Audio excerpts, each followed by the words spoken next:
Bonsoir et bienvenue sur TV7. Avec à la une, attention, comme les plages, les quais de Bordeaux devraient devenir dynamiques et non plus statiques. Il y avait en effet trop de monde réuni assis sur les quais de Bordeaux le week-end dernier, estime Nicolas Florian, qui s'agace également de la situation aux Girondins de Bordeaux. Nous ferons un point complet avec lui dans quelques instants. La navette aérienne Bordeaux-Orly ne doit pas disparaître. Vous le savez, les élus ont saisi le Premier ministre. Ils craignent une véritable catastrophe économique, notamment pour la zone aéroportuaire de Mérignac. On en reparle tout à l'heure. Nous parlerons aussi enseignement avec les collèges qui ont repris de l'activité ce lundi pour le plus grand plaisir, semble-t-il, des élèves heureux de retrouver la classe et aussi bien sûr les copains. Nous irons faire un tour dans un collège à Bizanos, dans les Pyrénées-Atlantiques. Les plus grands, eux, les lycéens, n'ont pas encore repris les cours, mais l'UNEL, un syndicat lycéen, a publié une étude statistique sur les cours à distance. Ces cours renforcent, semble-t-il, et les inégalités sociales et le stress. Là aussi, nous ferons un point complet. Nous vous entendrez également le président des Restos du Cœur de Dordogne. Il est inquiet. Il craint en effet une explosion des demandes dans les semaines qui viennent, alors que dans le même temps, les sources d'approvisionnement des restos pourraient diminuer. Mais pour commencer, il y a avec nous Christophe Chavanneau. Bonsoir Christophe. Bonsoir Bastien. Alors vous avez assisté il y a quelques instants à une conférence de presse au CHU. Il a été question du Covid, certes, mais aussi de la reprise progressive d'une activité, on va dire, normale dans les hôpitaux. Pour commencer, un point sur le Covid-19. Oui, Bastien, parce qu'il est essentiel de ne pas oublier que l'hôpital, en fait, quelque part, s'est mis à l'heure du Covid, quand il s'est agi d'accueillir les premiers patients, et puis petit à petit de prendre la mesure de cette épidémie et de faire en sorte que l'hôpital puisse accueillir dans les meilleures conditions ces patients-là. Et donc, du coup, beaucoup de spécialités se sont quasiment arrêtées, les rendez-vous ont été annulés. Pour mémoire, effectivement, les chiffres, c'est habituellement 1 million de patients accueillis annuellement, et durant cet épisode covidique, c'était une chute de 50% de la patientèle durant le confinement. Un chiffre aussi, le Covid, c'est 515 patients accueillis au CHU de Bordeaux. Aujourd'hui, il n'y a plus que, entre guillemets, 78 patients hospitalisés Covid, dont 22 en réanimation actuellement, beaucoup dans les services de gériatrie. Et depuis qu'ont été mis en place les tests de dépistage sous forme de drive, vous savez, on en avait parlé depuis le 6 mai au CHU, c'est environ 1300 dépistages qui ont été effectués, et cela représente à peu près entre 0 et 1% de cas positifs. Parlons maintenant effectivement de ce qui était l'essentiel, on va dire, de cette conférence de presse, à savoir la reprise progressive des activités médicales. Vous l'avez évoqué, Christophe Chavanneau, c'était le cas à l'hôpital, mais aussi auprès des cabinets de médecins de ville, avec une baisse importante du nombre de consultations. Là, le message de l'hôpital est clair, il faut un retour progressif à la normale, notamment ne pas hésiter maintenant à se tourner vers le CHU, notamment pour l'ophtalmo, par exemple, ou l'ORL.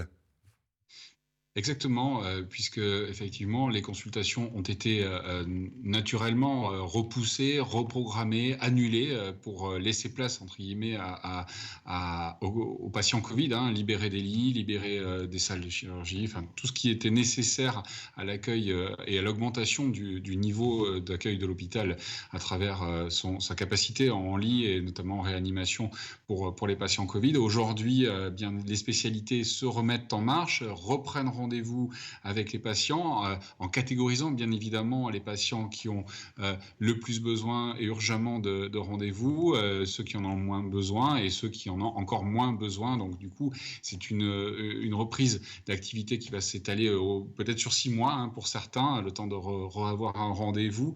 On peut, vous l'avez dit, parler de quelques cas. On parle de l'ophtalmologie. Grosso modo, avant le cas du Covid, c'était à peu près près 300 patients par jour qui étaient accueillis, 100, un peu moins de 100 d'ailleurs pendant l'épisode Covid. Et aujourd'hui, on revient à un niveau de 150 à 200 patients par jour. On a évoqué également l'ORL. C'est un secteur le plus en contact, on va dire, avec les voies aériennes, donc le plus sujet effectivement à la problématique face à des patients potentiellement Covid, puisque on envahit, on explore les voies respiratoires. Et donc, pour certains, c'est une activité entre 85 à 56% de baisse d'activité. Et aujourd'hui, on estime à peu près en 2 mois au moins 3000 patients qui n'ont pas été vus sur l'hôpital.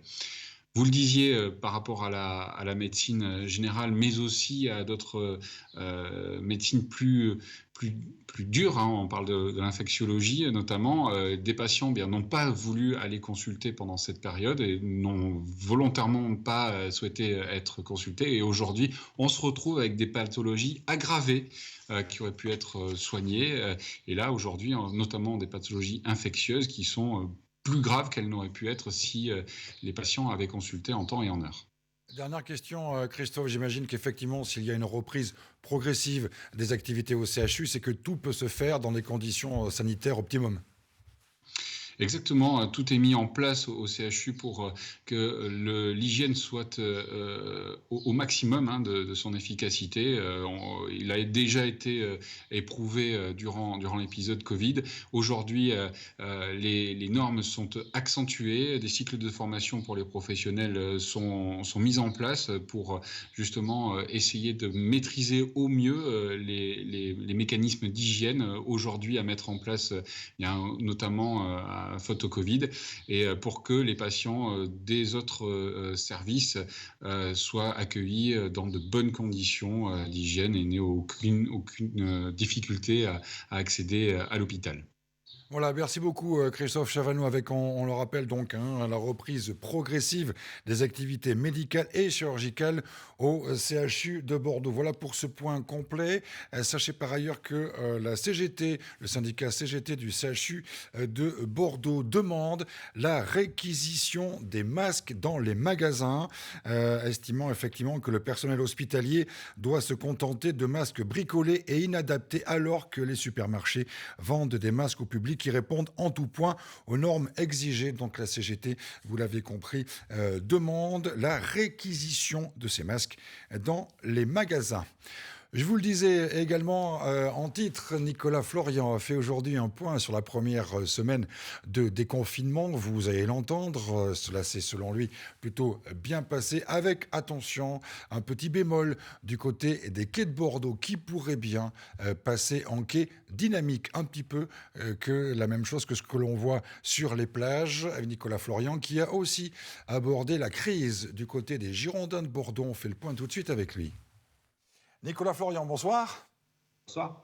Alors, concernant effectivement le point que vous avez effectué après cette semaine de déconfinement, on va commencer par l'aspect, selon vous, le plus positif de cette semaine.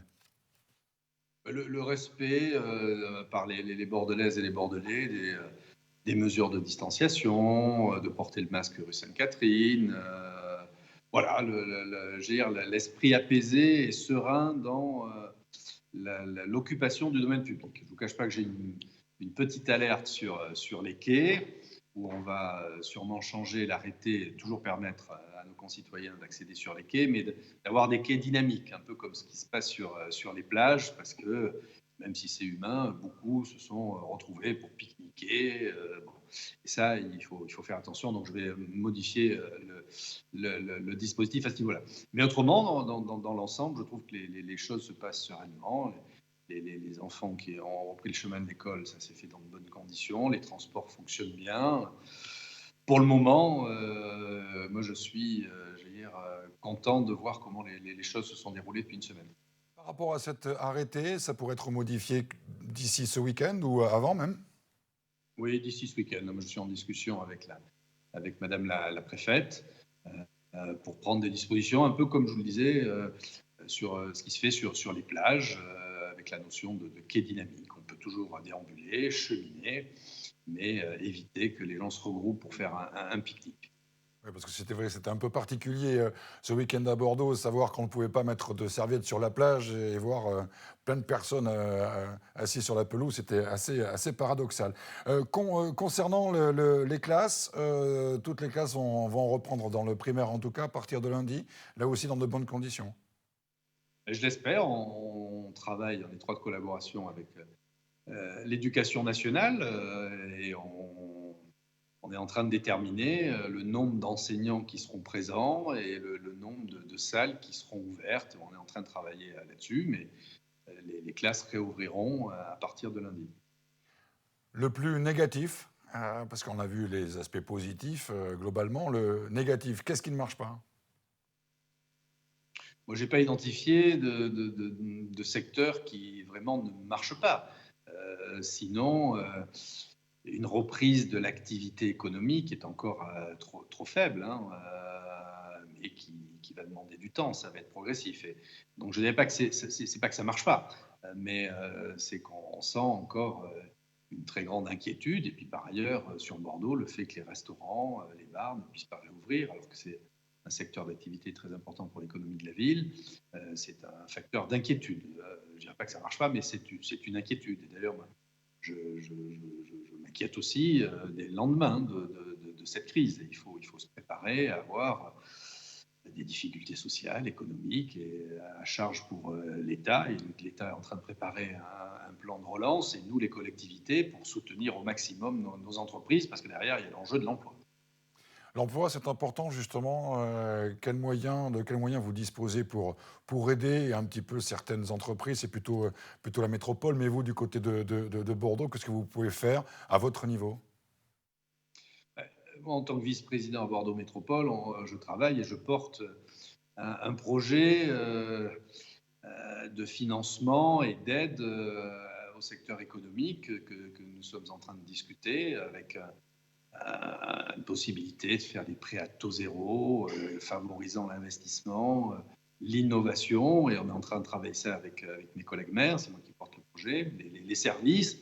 Et on a la volonté de créer un fonds de soutien, un peu comme le prêt garanti par l'État, de près de 50 millions d'euros à l'échelle de Bordeaux Métropole pour nos commerçants et nos entreprises. Les aménagements cyclables aussi, petit à petit, ils sont mis en place, de plus en plus nombreux. Visiblement, ça marche plutôt bien. Vous indiquiez, lorsque vous avez annoncé effectivement ces circulations dédiées aux deux roues, que si ça fonctionnait bien, ça pourrait être pour toujours. Il vous semble que c'est ce vers quoi on tend? Oui, je pense que on voit que pendant cette période, cette épreuve, les gens ont pris conscience qu'il fallait réadapter nos façons de nous déplacer, de travailler avec le télétravail, et sur les déplacements, que les mobilités douces doivent prendre encore plus de place dans la circulation de la ville. Et donc, pour le moment, mais il n'y a qu'une semaine d'expérience, l'aménagement de ces près de 25 km de liaisons cyclables, ça s'intègre bien dans les mobilités. Et moi, je suis d'avis qu'on le pérennise et que ça devienne permanent. Et il faut maintenant aussi s'attaquer à un plan de mobilité piétonnière. On a identifié des cheminements et dans les jours qui viennent, on va faire de la signalétique, un marquage pour favoriser les déplacements à pied, en insistant d'une part sur les temps de parcours et le gain de temps que d'aller d'un point à un point à pied, et puis de bien rappeler à nos concitoyens que si on écoute les prescriptions de l'OMS, l'Organisation mondiale de la santé, c'est un peu plus de 10 000 pas par jour qu'il faut faire. Et je souhaite faire une signalétique sur la ville pour indiquer que de tel point à tel point, ça correspond à tant de milliers de pas et que chacun ait bien en tête que c'est bon pour sa santé. Florian, le déconfinement, ça fait maintenant une semaine, mais malgré tout, on a quand même l'impression que les habitudes sont en train de changer de façon assez nette. En tout cas, on le voit au niveau de la circulation, au niveau de la façon dont les gens prennent peut-être plus le vélo ou leurs pieds, puisque vous venez de parler des 10 000 pas. Il se passe quelque chose ou c'est une vue de l'esprit? Je pense que là où tout le monde avait cet objectif en tête, en se disant qu'à l'avenir, il fallait plus de sobriété, plus de transition énergétique, changer nos pratiques alimentaires, les circuits courts, mais il y a eu un accélérateur de comportement avec ces 2 mois de confinement. Et beaucoup d'entre nous se sont aperçus que c'est possible.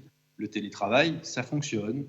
L'alimentation en circuit court avec les producteurs qui viennent sur un drive au quinconce, ça fonctionne. Que toutes les questions de télétravail, ça marche. C'est un accélérateur. Et j'allais dire, ça a permis de vérifier que ça pouvait fonctionner. On n'est pas dans l'intention, on est dans le concret. Et c'est ce qu'il faut garder pour les jours, les semaines et les années qui sont devant nous. Allez, 2 questions qui n'ont rien à voir avec le déconfinement. Nicolas Florian, un petit coup de gueule concernant les Girondins de Bordeaux. Ça commence à vous agacer un petit peu ce qui se passe, semble-t-il, au club. Oui, je ne vous cache pas que moi je suis assez attristé de voir la situation conflictuelle entre le club, les supporters et les amoureux du football. Je rappelle que les Girondins de Bordeaux, c'est le patrimoine de la ville et c'est même le patrimoine de la région. C'est le seul club de l'élite, les Girondins de Bordeaux de toute la région. Et les gens aiment le club. Et là, je remarque depuis quelques semaines, depuis quelques jours, cette image du club est fortement détériorée et du coup l'image de la ville. Et ça, moi, je ne peux pas admettre que dans Girondins de Bordeaux, il y a Bordeaux. Et on sait tous que la ville est un partenaire des Girondins. On a fait un stade, le Haillan, ça appartient à la ville.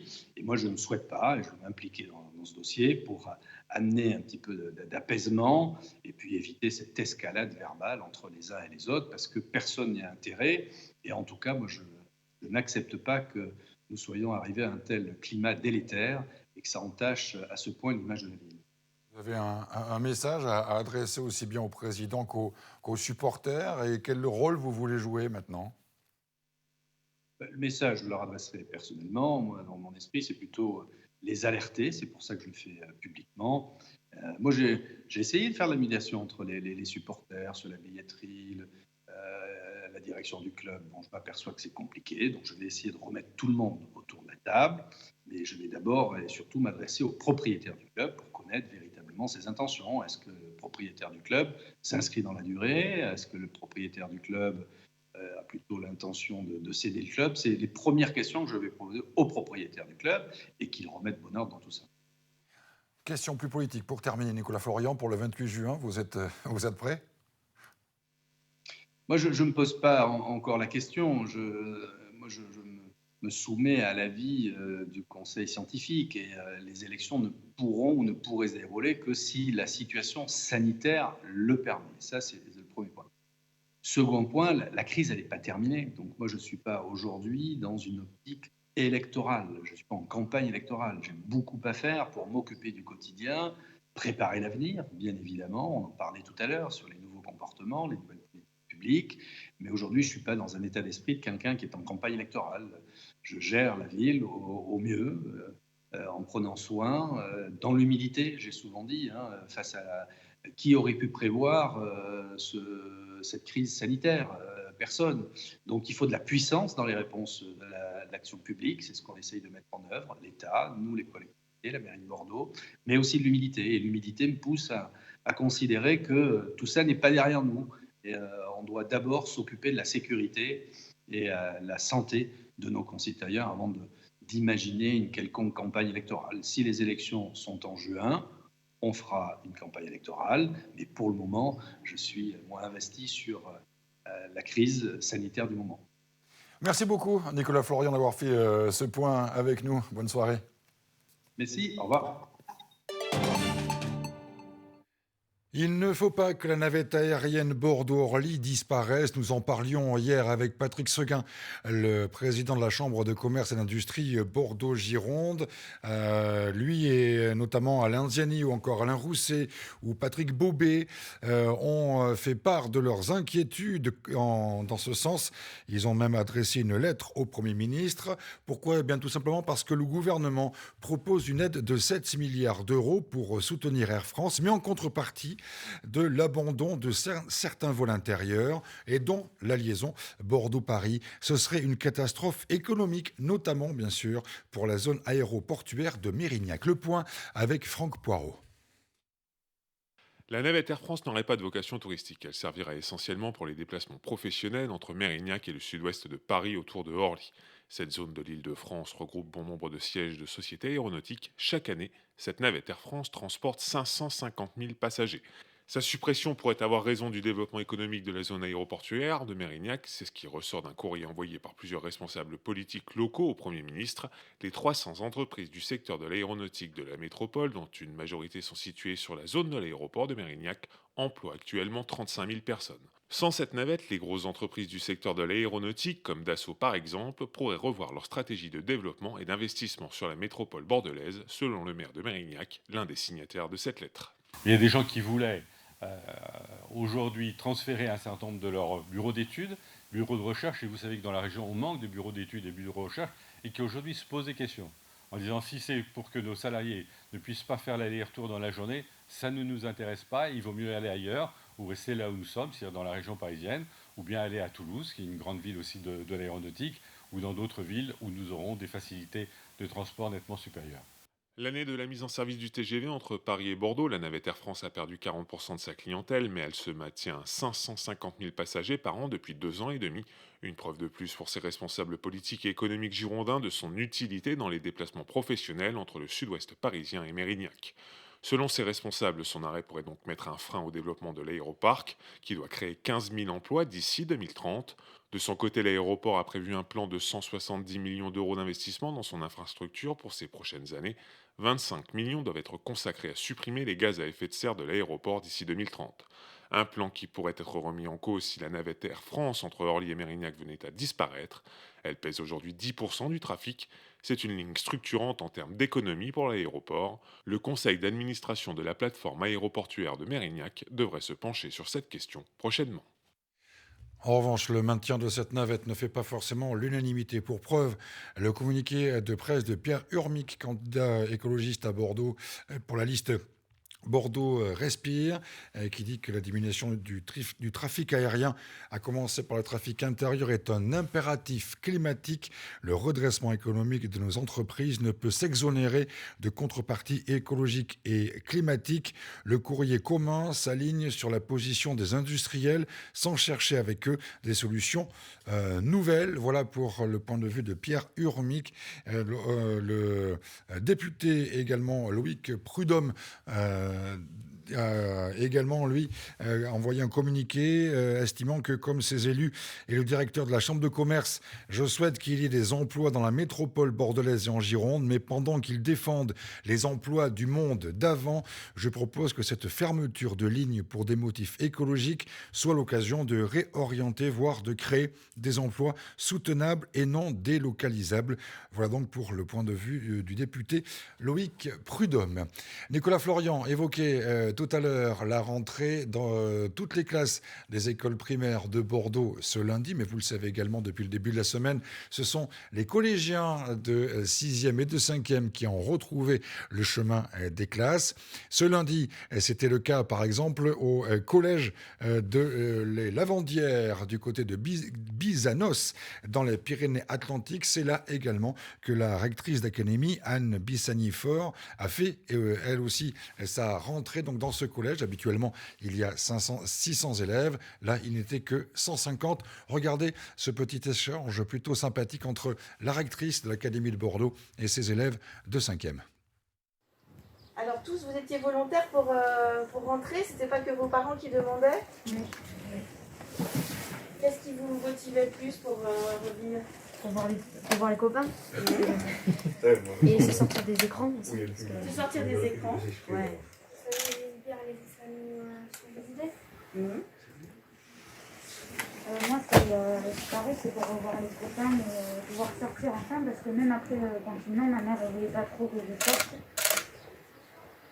D'accord. Parce que aussi je voulais sortir et pour rester à la maison, je m'ennuyais. Et comment ça s'est passé justement, alors pas seulement avec votre professeur présent ici, mais globalement le cours à distance, vous vous êtes senti,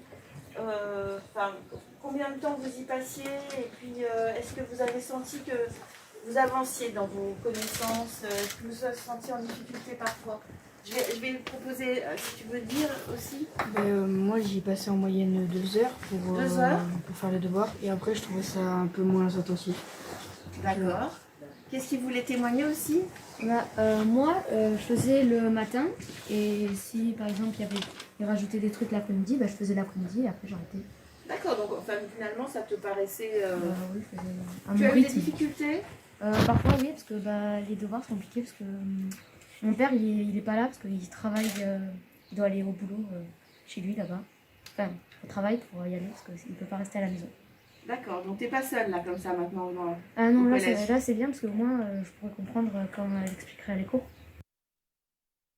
Voilà, ça fait du bien de retrouver les copains, ça fait du bien aussi de se sentir aidé quand on ne comprend pas forcément très bien le cours. Et bien justement, la continuité pédagogique, nous en reparlerons tout à l'heure avec un représentant de l'UNL, donc le syndicat de lycéens qui a publié une étude statistique sur la Gironde pour savoir un petit peu comment les lycéens vivent cette période avec des cours à distance. Et vous le verrez, il y a beaucoup de choses à dire. Mais tout de suite, je vous propose que nous fassions un tour de ce qui se passe dans les autres départements. Nous serons en Dordogne avec le président des Restos du Cœur qui est plutôt inquiet donc en Dordogne. Mais tout de suite, Bastien Souperbi fait le point sur cette semaine dans le Lot-et-Garonne.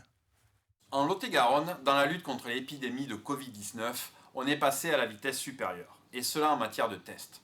L'hôpital d'Agen, la clinique Esquirol-Saint-Hilaire ainsi que le laboratoire Olivo Mariotti ont noué un partenariat permettant de pratiquer 170 tests au quotidien, avec des résultats livrés en moins de 24 heures. L'acquisition par le laboratoire Olivo Mariotti de 2 automates dernier cri, moyennant un investissement de plus de 90 000 euros, permet au dispositif départemental de presque doubler sa capacité de dépistage, et donc de répondre à la stratégie nationale fixée lors du déconfinement, à savoir tester massivement les potentiels malades et le cas échéant les isoler, afin de casser les chaînes de transmission. Si les choses s'accélèrent à ce niveau, l'épidémie, elle, semble ralentir dans le département, selon les derniers chiffres de l'ARS. Le nombre de nouveaux cas a baissé la semaine dernière et 2 personnes sont actuellement en réanimation. Toutefois, le Covid-19 tue encore. Une personne est en effet décédée ce week-end, portant à 9 le nombre de victimes de l'épidémie en Lot-et-Garonne. Je vous le disais, le président des Restos du Cœur de Dordogne, lui, il est très inquiet. Il a pu le dire hier à nos confrères de Sud-Ouest. Vous allez l'entendre. Il craint une augmentation très importante des demandeurs, alors que dans le même temps, les possibilités d'approvisionnement pour les Restos du Cœur risquent de diminuer. Écoutez. Je pense que dans l'année qui vient, on devra avoir une augmentation de bénéficiaires. Parce que je pense que beaucoup d'entreprises vont avoir du mal à redémarrer, mais ça c'est du point de vue social, national, et je pense qu'on va être obligé de modifier nos barèmes pour pouvoir accueillir tout le monde. Alors est-ce qu'on aura assez de matière pour continuer tel qu'on distribue aujourd'hui? Si on se base par rapport à ce qu'il y a aujourd'hui, on n'aura pas assez de matière, donc il faudra voir où modifier les barèmes ou diminuer ce qu'on donne en aliments aux personnes. Et ce qui serait dommage parce que déjà, ils en ont besoin, ils vont souvent d'association en association pour avoir un complément. Et là, est-ce que les magasins ne vont pas revoir aussi leur position, point de vue organisation dans leur stock, de façon d'avoir moins de pertes, et ce qui nous ferait défaut aussi dans le cas des ramasses. Passons à présent au ressenti des lycéens face à la continuité pédagogique. C'est le thème d'une étude départementale en Gironde menée par l'UNL, un syndicat lycéen, pour savoir un petit peu comment les lycéens vivent cette période de confinement et de cours à distance. Et vous allez l'entendre avec l'un des responsables de l'UNL en Gironde. Il va être question de continuité pédagogique, donc, mais aussi de fracture pédagogique, de fracture sociale et de stress. Et je suis donc avec Mathéo Dastug. Bonsoir. Bonsoir. Avant de parler des résultats de cette enquête départementale, quelques mots sur la méthode. On a à peu près un peu plus de 1000 lycéens qui ont été sondés sur une période de 2 à 3 semaines. c'est une cinquantaine de lycées représentés. Du coup, c'est un très bon échantillonnage, on pense, au niveau départemental. Alors, vous évoquez la continuité pédagogique. Visiblement, durant cette période de confinement, ça n'a pas vraiment bien fonctionné, hein. Bien sûr, on pense que la continuité pédagogique, elle est très compliquée pour une majorité des lycéens, voire impossible aussi pour une partie non négligeable, tout simplement parce qu'on n'est pas tous égaux. On a des lycéens qui n'ont pas accès à Internet, du moins pas d'une manière raisonnable, pas un matériel informatique personnel, pas une aide familiale, les parents en télétravail ou non. Donc là, vous vous êtes retrouvé avec des cas, par exemple, de lycéens qui ont dû partager l'ordinateur avec une, deux, voire trois personnes. Ça a été compliqué, parfois pas forcément de débit. Vous mettez en avant les équipements informatiques type scanner, etc., dont tout le monde que tout le monde n'a pas chez soi. Donc vraiment, le problème de la continuité pédagogique commence par là, les difficultés matérielles. Bien sûr, du coup, on pense qu'il y a des difficultés matérielles qui sont importantes. Et si dans un cadre scolaire en présentiel, on les ressent toujours, ces difficultés, mais elles sont peut-être un petit peu moins présentes parce qu'on essaye d'avoir une école qui accompagne l'ensemble des lycéens. Et bien chez nous, on n'a pas cette égalité et les inégalités scolaires sont à croître. Par rapport à l'organisation des cours également, visiblement, les profs ont voulu mettre le paquet au début et au fur et à mesure, face à ces difficultés, il a fallu baisser un peu la voilure, hein. Et pourtant, les lycéens, certains ont travaillé jusqu'à 5 à 7 heures par jour. Pas la majorité, mais quand même. Ouais, on a une partie des lycéens qui va travailler entre 5 et 7 heures par jour, ce qui peut revenir à une journée de cours en présentiel à peu près normale. On en a une majorité qui travaille environ 3 heures par jour, donc c'est moins qu'en présentiel. Et pourtant, on voit, je crois, 50% des lycéens qui nous disent être plus stressés. Donc on a moins de cours et pourtant plus de stress.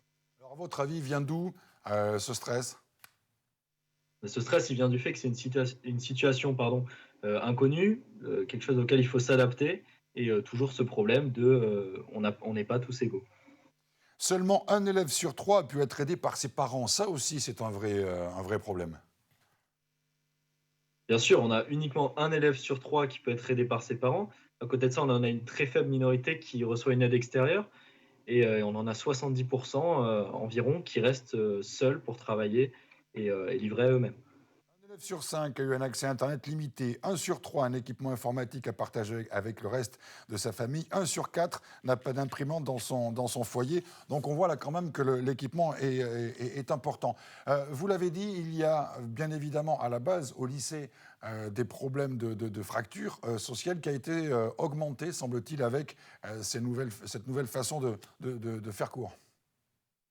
Bien sûr, si un élève qui a des difficultés chez lui, il peut s'échapper, disons, en allant au lycée tous les jours, en y restant peut-être 7 heures par jour. Et bien là, non, il est toute la journée chez lui, il est confronté aux problèmes, ça peut être des problèmes familiaux ou toujours les mêmes problèmes de connexion ou de matériel.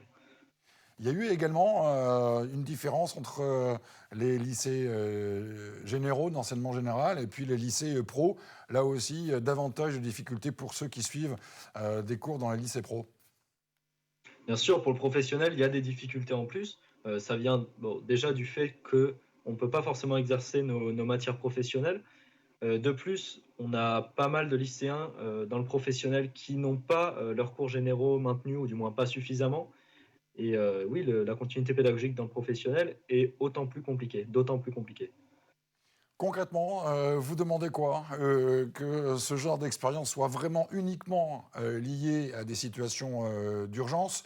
Parce que c'est vrai qu'on entend beaucoup parler dans les entreprises, en tout cas, de télétravail, etc., d'une nouvelle façon de communiquer. Là, vous dites au lycée et pour les cours, ça ne marche pas. Le présentiel, c'est capital. Bien sûr, le présentiel, il est capital et on le prouve par cette enquête. Mais je pense que de toute façon, même sans cette enquête, on le voit. Tout le monde peut en être conscient. Le présentiel, il est nécessaire. Nous, on veut la reprise des cours en présentiel dès que sanitairement, on pourra se le permettre. On pense que ça aurait pu être possible en juin si les mesures avaient été prises. Finalement, on pense que ça ne sera possible qu'en septembre et on veut une reprise, pas sur une base du volontariat, en septembre. En plus, voilà, cette question de volontariat par rapport aux 10% de décrocheurs que vous avez ciblé dans, dans cette enquête, si c'est du volontariat, on est bien d'accord, les décrocheurs, ils ne vont pas venir en cours. Bien sûr, un décrocheur, sur la base du volontariat, la majorité ne viendront pas, et pourtant, c'est ceux qui ont le plus besoin d'être encadrés. Finalement, même si c'est pas toujours rose, les profs, c'est pas mal.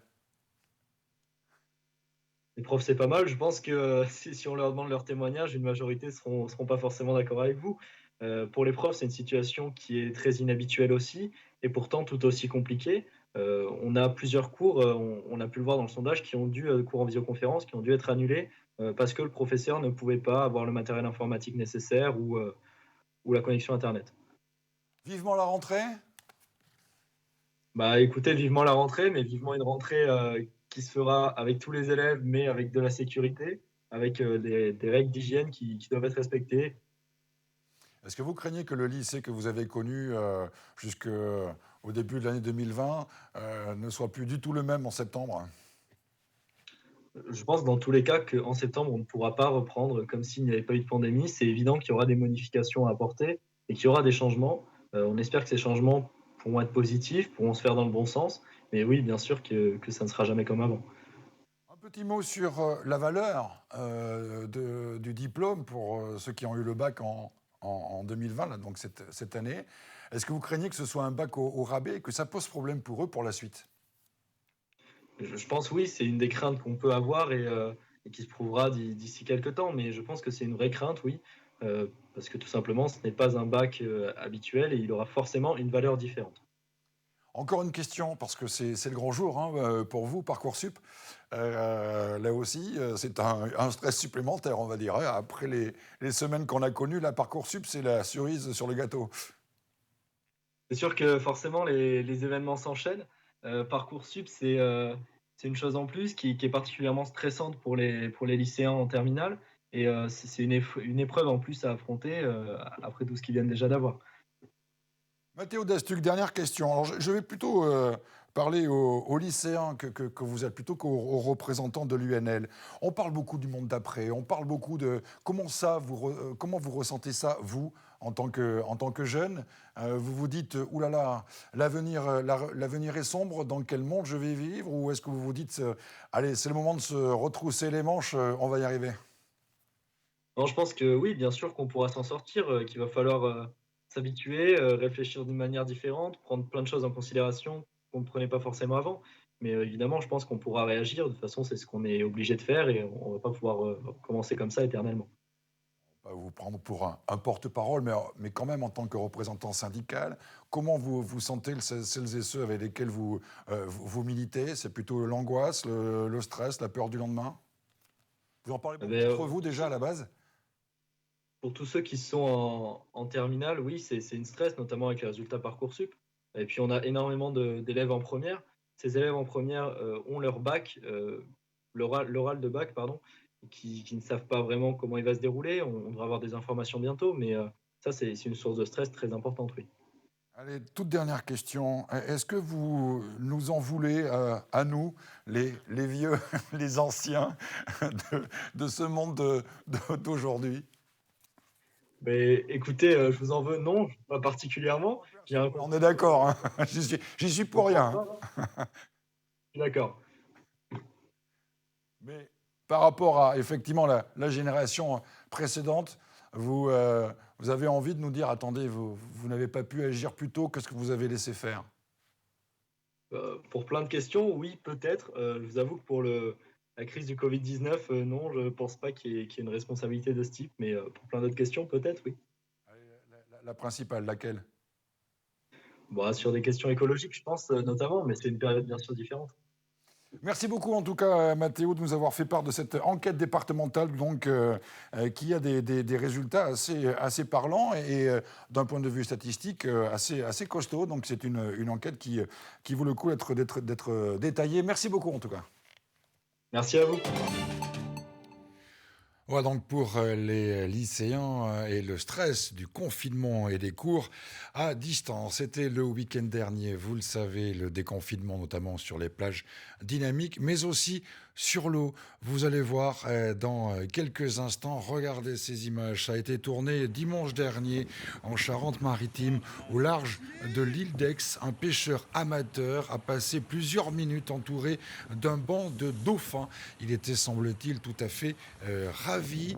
Le ciel bleu, tiens, justement, ça me permet de vous dire que demain, il va encore faire très beau et même très chaud, entre 27 et 28 degrés. Prévision météo complète dans un instant. Bonne soirée.